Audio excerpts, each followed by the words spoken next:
So before we get to the video, I need you guys' take currently, how you feel right now about the Big Bang Theory, right? With all the information you've gathered and you have, how do y'all now feel about that whole Big Bang Theory? I need to know that from y'all, not from the people who doesn't even believe that space exists or that there's a galaxy or a universe. I'm not speaking to y'all because I already know your answer. But for those who entertain the thought that there's something beyond our planet and that our planet exists in, tell me what you think about the Big Bang Theory. All right, so this video here, right, is Nobel winner warns that the James Webb telescope found something strange in deep space.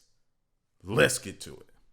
This is wrong, or this is a huge discovery.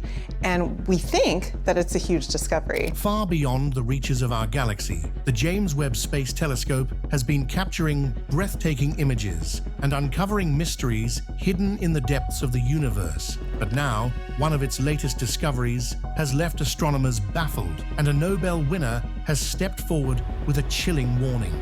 What exactly has Webb found out there in the darkness? The answers might be more scary than we're ready for. The vast universe.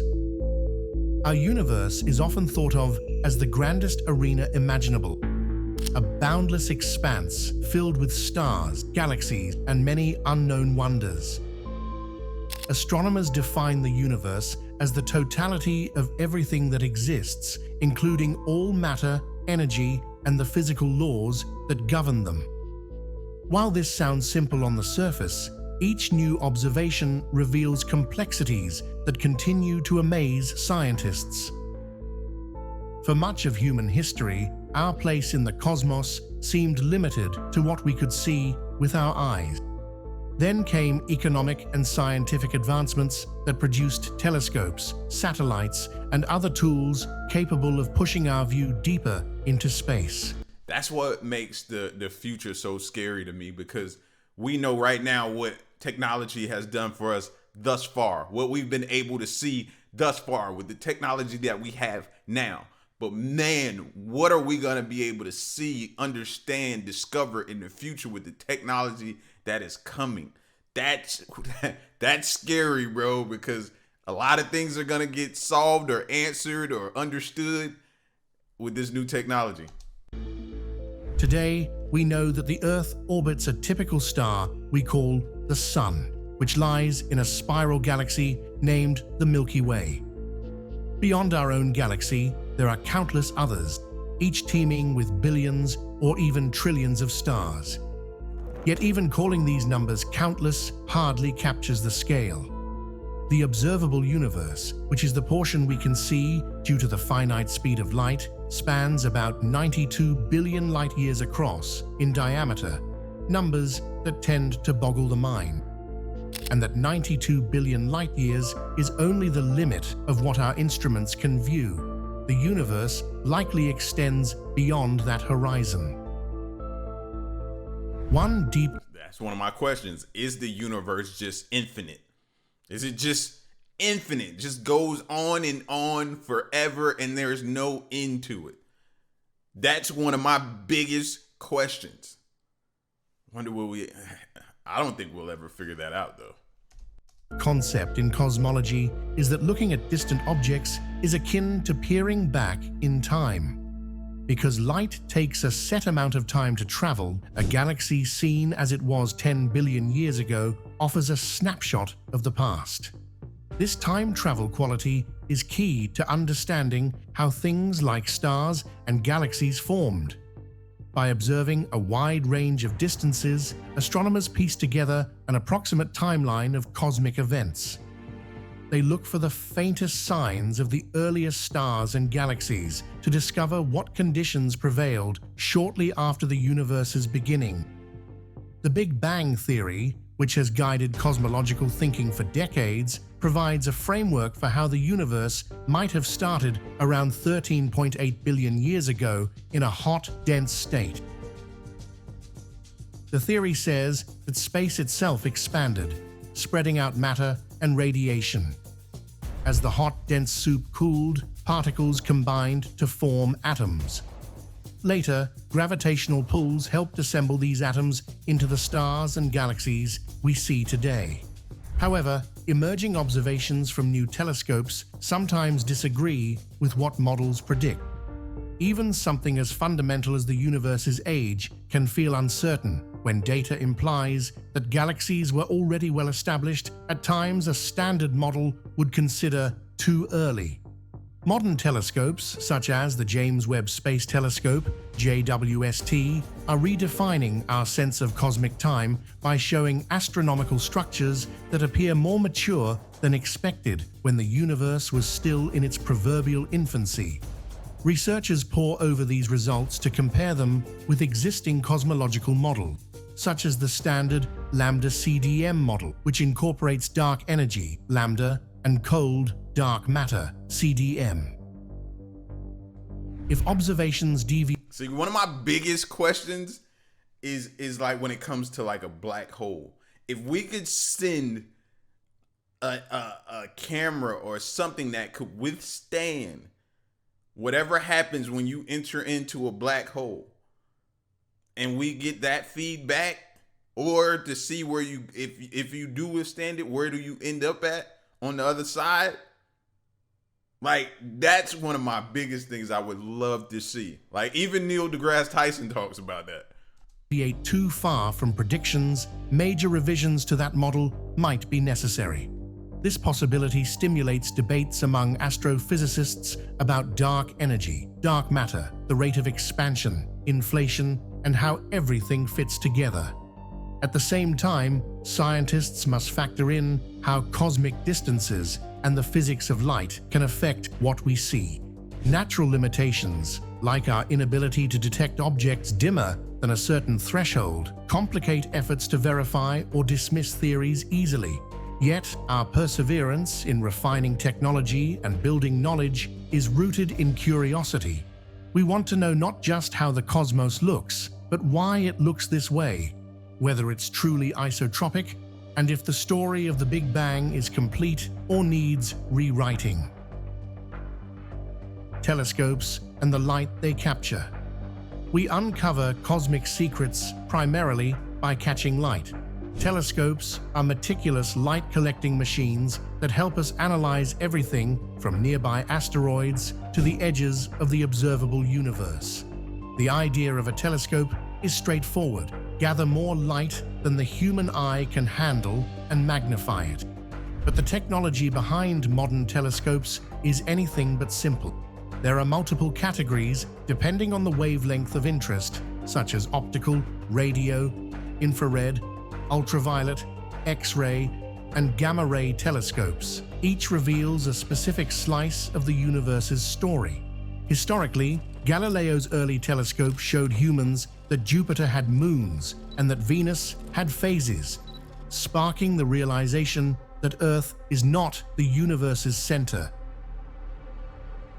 Centuries later, large ground-based telescopes like the Keck Observatory in Hawaii or the Very Large Telescope in Chile use mirrors that measure many meters across, collecting huge amounts of light. Earth-based telescopes, however, face problems like atmospheric distortion and light pollution. Adaptive optics can correct some of it, but many astronomers dreamt of telescopes in space, where the atmosphere wouldn't blur images or absorb key wavelengths. The Hubble Space Telescope, launched in 1990, revolutionized our entire view of cosmic history. By operating above Earth's atmosphere, Hubble captured some of the most iconic images in modern astronomy. Its deep-field observations showed thousands of galaxies in what once seemed like an empty patch of sky. Hubble also helped refine the Hubble constant, the rate of cosmic expansion, and mapped out star-forming regions in exquisite detail. Yet it mostly used optical and ultraviolet instruments, which only partially told the cosmic story. Infrared astronomy became crucial for looking deeper into the universe. Because of cosmic expansion, light from extremely distant objects gets stretched, redshifted toward longer wavelengths. By shifting from ultraviolet and visible to infrared, older galaxies can ironically appear bright in the infrared region. The James Webb Space Telescope, JWST, therefore, filled a pressing need. Its large segmented mirror, advanced infrared sensors, and position at the second Lagrange point, L2, make it sensitive enough to collect photons from objects formed a few 100 million years after the Big Bang. Don't leave out the Voyagers now.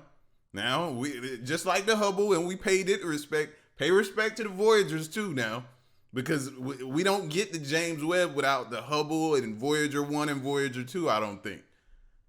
A time that was previously only faintly accessible. The James Webb Space Telescope in practice. JWST stands out because it was specifically designed to probe the universe's earliest epochs. Its massive mirror, about 6.5 meters across, and unique cooling system allow it to detect faint infrared signals. The sun shield, composed of multiple layers, keeps the instruments extremely cold, preventing interference from the telescope's own heat.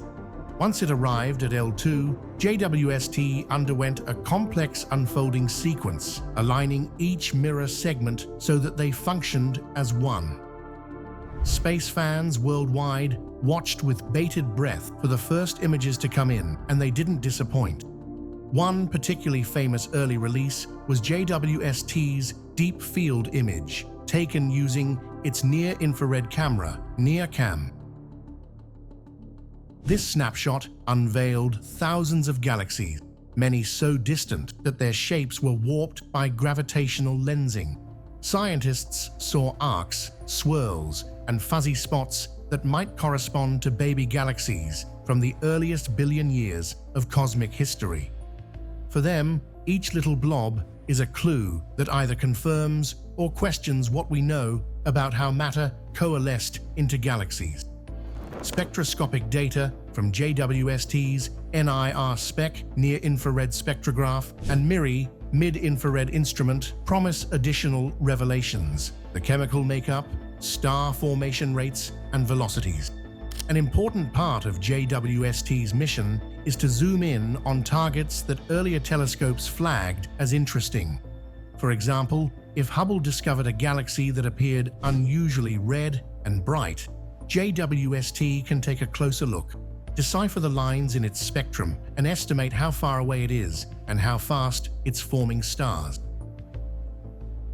Some of JWST's best-known findings involve galaxies like Jade's GSZ-14, proposed to exist roughly 290 million years after the Big Bang. That figure alone warrants intense scrutiny. How do you get such a bright, massive system in such a short window of cosmic time?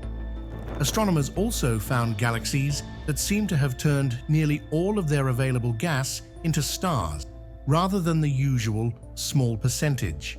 This is baffling because star formation is typically limited by factors like feedback from supernovae and the availability of cold gas. If JWST keeps spotting these overachieving galaxies, the rules of star formation that astronomers have used for decades might need serious adjustments. The tension between observation and standard theory is not a minor detail. It cuts to the core of how matter behaves under gravitational forces in the universe's first eras. The challenge to the Big Bang timeline. The classic timeline of the Big Bang describes how the universe went from a scorching, dense point to the cooler cosmos we see today. In the earliest moments, energy levels were incredibly high. The fundamental forces acted differently, and particles combined and broke apart in ways that are difficult to imagine. As expansion continued, the cosmic microwave background, CMB, was emitted around 380,000 years later, when neutral atoms formed and light finally traveled freely. After millions more years, matter began gathering into the first stars and galaxies. Yet, JWST's observations suggest that well-developed galaxies appeared earlier than standard outlines predict. If the cosmos is about 13.8 billion years old, you might expect the earliest substantial galaxies to show up maybe 500 million to a billion years after the Big Bang. See, that makes me say, okay, if y'all could have possibly got that wrong, then what else? What else did we grow up learning, or that was placed in history books that we were told to be true is not really true, or at least is in question? Yeah, go back. I want to go back. Yep, that grade she gave me on that test, I could go back and challenge that. I'm that petty. But some targets identified by JWST appear to be less than 400 million years post-Big Bang, and they don't look like tiny infant galaxies. Instead, they're bright, with many stars, and seemingly well-structured. A few of them defy the normal ratios of gas to stellar mass, as if cosmic processes acted very differently than we'd expect in those times. The discrepancy has led some scientists to propose that the universe could be older. Others suggest that the early formation of galaxies was more efficient than models allow. Perhaps there are processes that can accelerate star formation, like extremely dense gas pockets or faster cooling rates. Another angle is that some ancient black holes, known as quasars, might masquerade in data as big, bright galaxies. If that's the case, the puzzle might not be as big a threat to the standard model, though it still demands explanations for how supermassive black holes appeared so fast.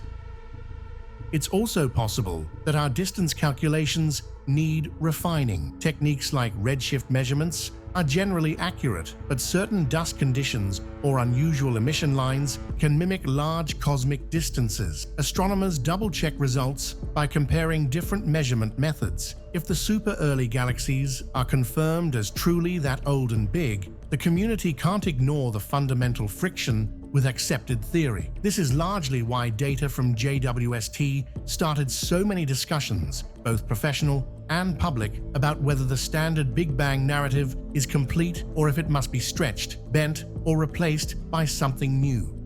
Dark matter and dark energy revisited.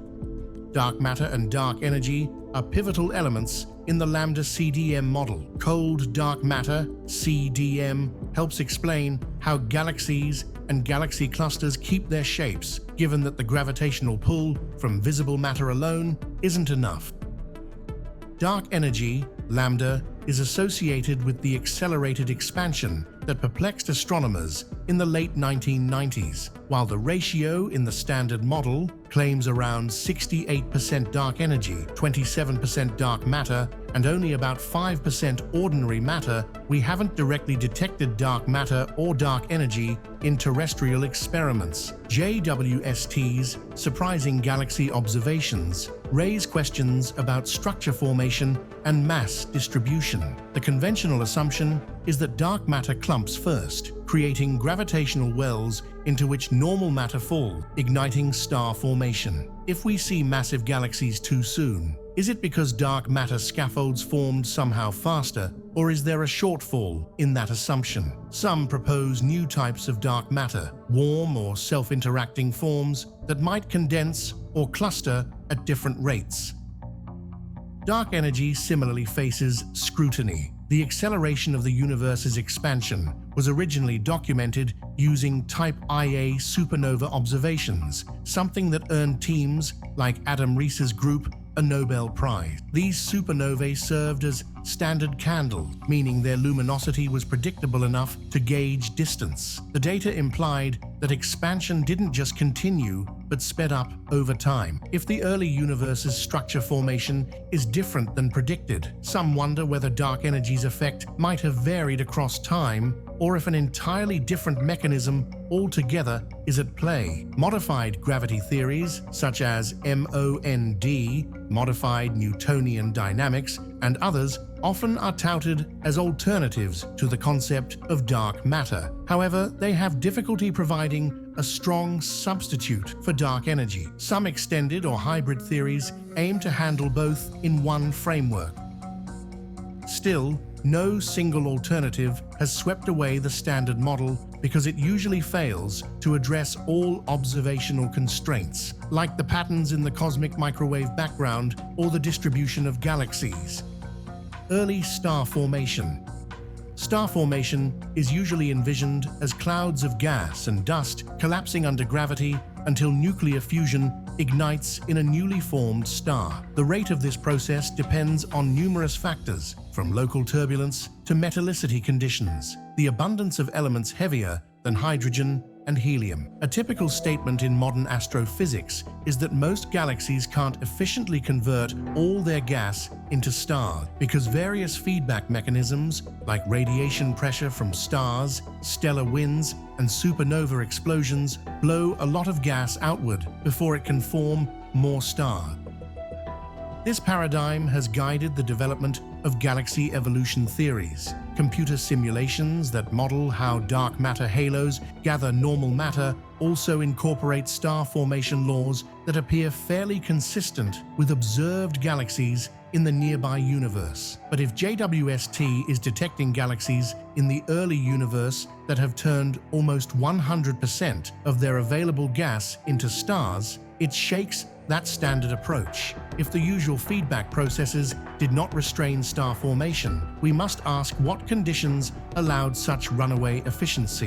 One hypothesis might be that the gas in the early universe was far denser and cooler, enabling gravitational collapse to happen more rapidly with fewer checks and balances. Another idea is that some early galaxies might have been extremely compact, making it easier to retain material.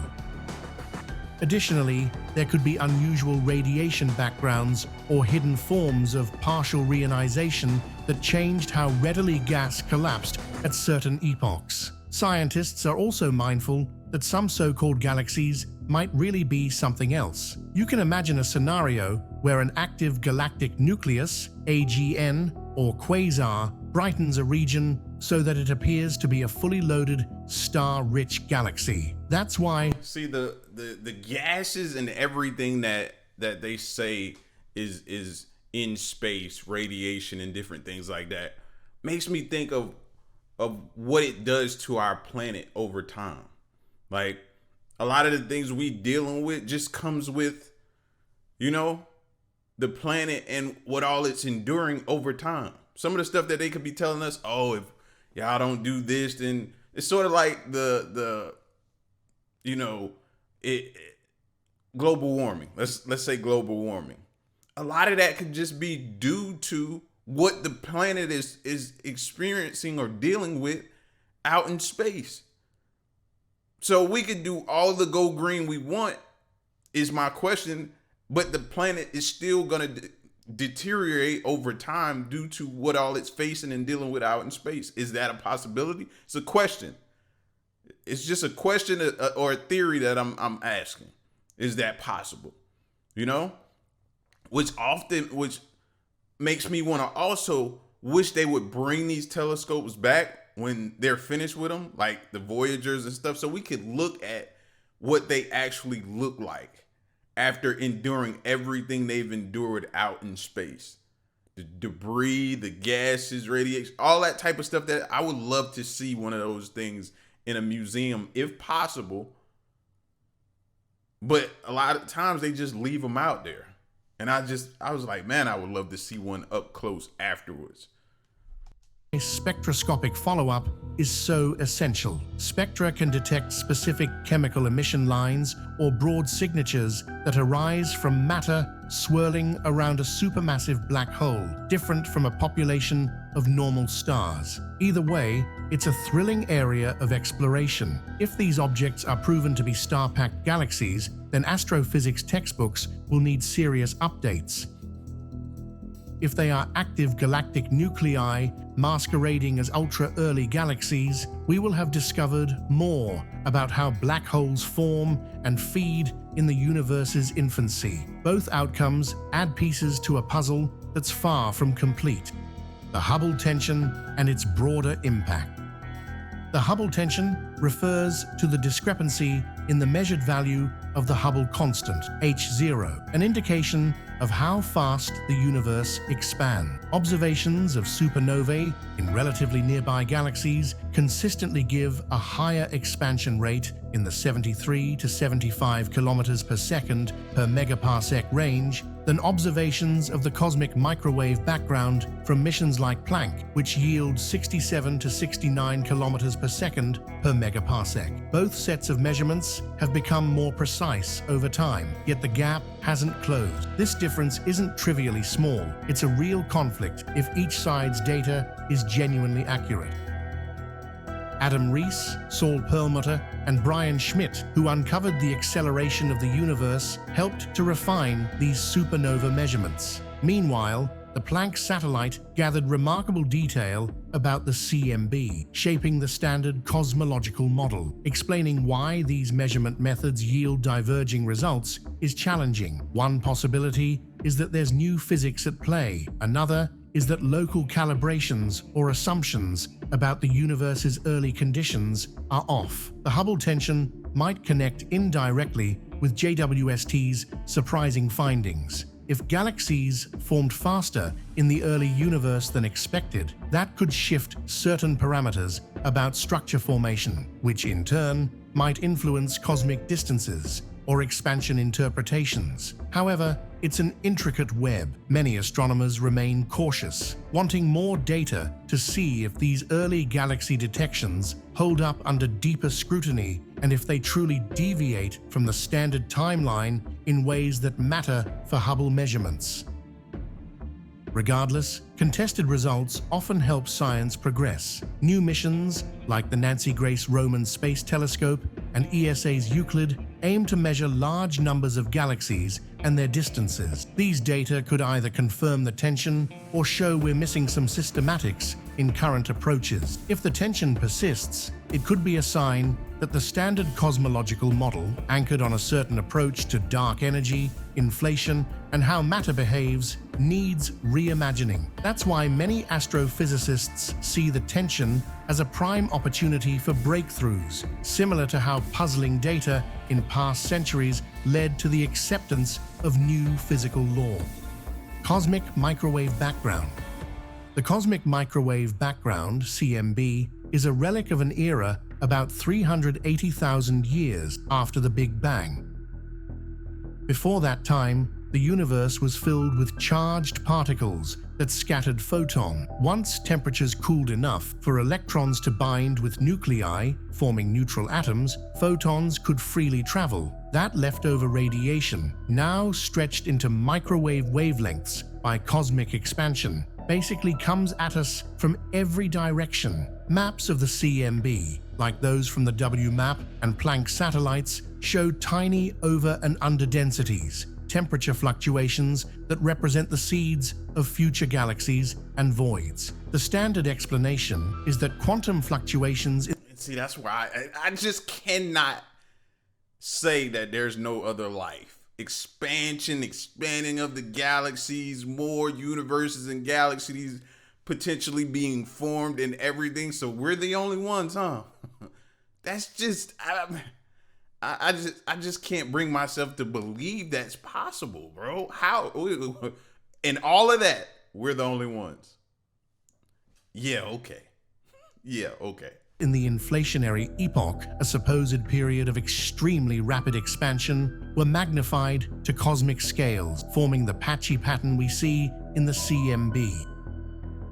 The distribution and scale of these patches allow scientists to derive key parameters such as the matter density, baryon density, and the expansion rate. It's a remarkable feat that so many aspects of the universe can be read from a seemingly simple globe. Yet some researchers interpret anomalies in the CMB as signs of new physics or exotic phenomena like bubble collisions from a hypothetical multiverse. The cold spot, for example, is an unusually large region of lower temperature. Observations about the universe's geometry and large-scale isotropy also feed into how we interpret the CMB. If the universe is truly isotropic on large scales, that simplifies how we read the CMB data. But if isotropy breaks down, or if certain directions behave differently, the entire approach to analyzing the CMB might need rethinking. JWST doesn't measure the CMB directly, but it provides a chance to see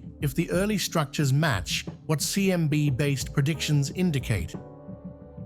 If Planck results say that cosmic structure should take a certain shape, after 500 million years, we can check whether JWST sees that shape. Any discrepancies can be updated in the underlying model. Some see these comparisons as connect the dots between the extremely early universe, CMB era, and the slightly later cosmic dawn that JWST explores. If too many dots fail to match up, then we know we're missing a big piece of the puzzle, whether it's new particles, new expansions, or a different initial condition for how matter and energy were distributed. Rethinking cosmic origins. Inflation has been a staple of modern cosmology since the 1980s, proposed to solve several problems: the horizon problem, the flatness problem, and the lack of magnetic monopole. According to inflation theory, a fraction of a second after the Big Bang, the universe ballooned tremendously. Quantum fluctuations during this inflationary phase became gravitational seeds for galaxy formation. However, questions linger about what triggered inflation, what ended it, and if cosmic inflation is the only explanation. Some scientists look at new data from JWST or the Hubble tension as subtle hints that inflation might need modifications or an alternative. For example, cyclical or bounce cosmologies suggest the universe might undergo repeated expansions and contractions. Others propose varying speed of light ideas or other mechanisms that might replicate inflation's successes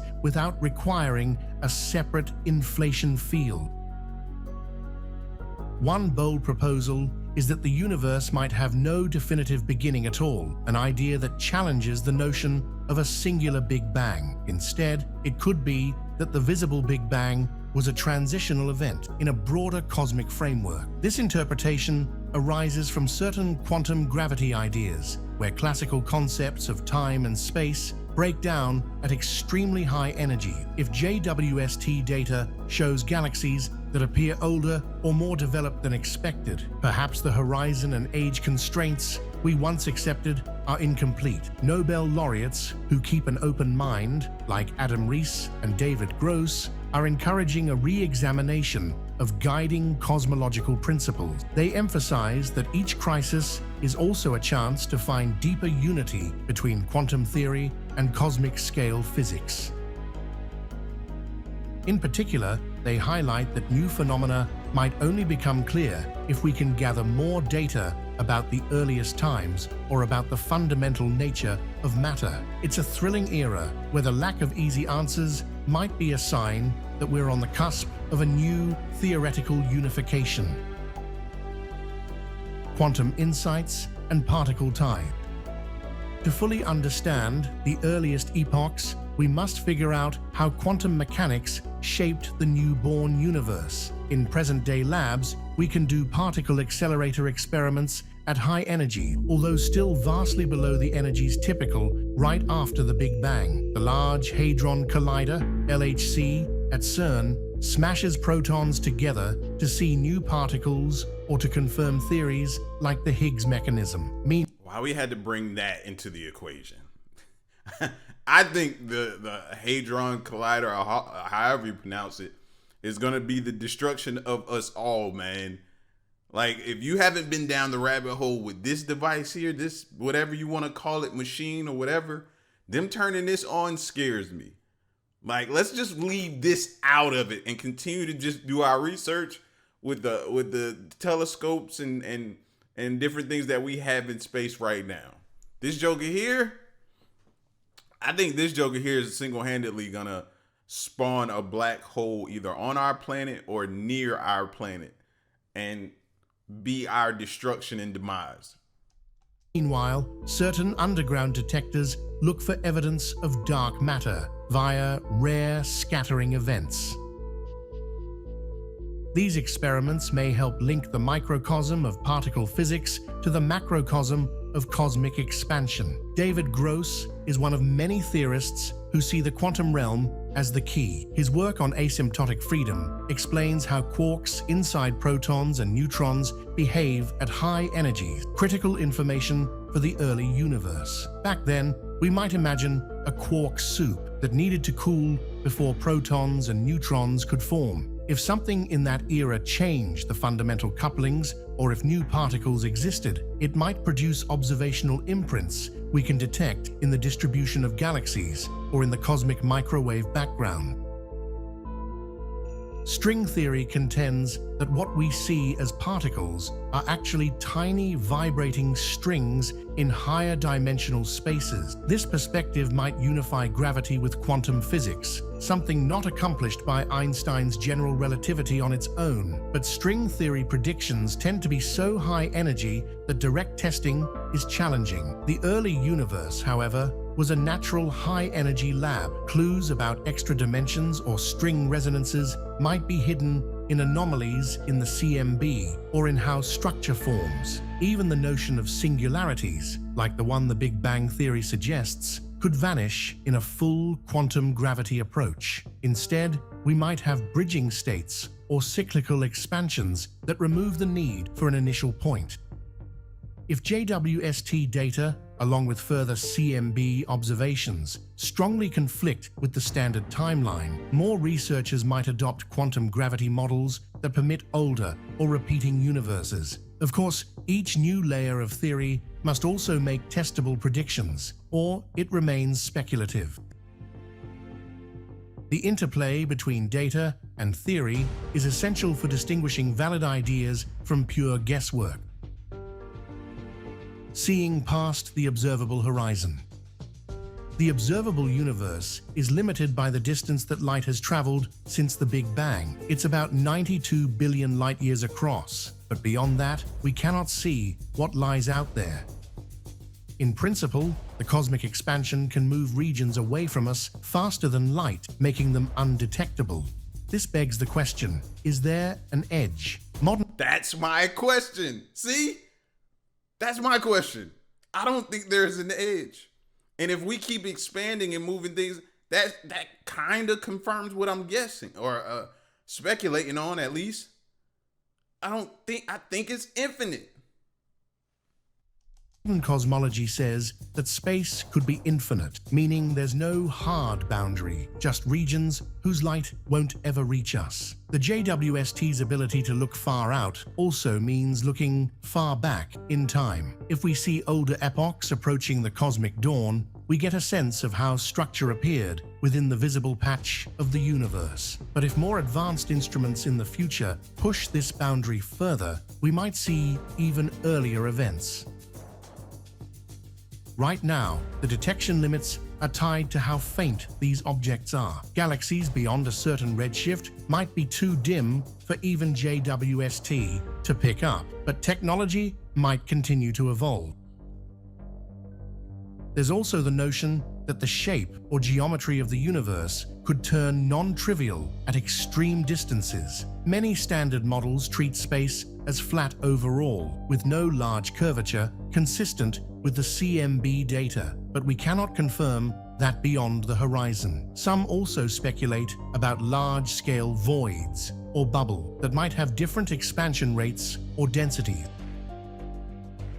Could it be that certain anomalies in local measurements reflect a larger cosmic environment that we fail to account for? The isotropy assumption is convenient, but is it fully accurate? Furthermore, the idea of a multiverse has gained traction in certain corners of theoretical physics. If inflation occurred, it might continue in other regions, spawning countless bubble universes. Collisions between these bubbles might even leave subtle marks in the CMB or in cosmic structures. However, while it's an intriguing notion, we have yet to find an unambiguous smoking gun. JWST's new data might spark renewed interest in detecting faint patterns or anomalies that standard single-universe cosmology can't explain. Thanks for watching another episode.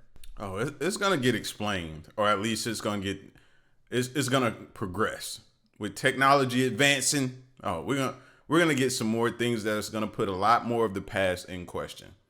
I'm counting on it. I love to see that. Everything we've come to know has been possibly all wrong. I don't know why I get excited for that, but I do. Y'all be safe though.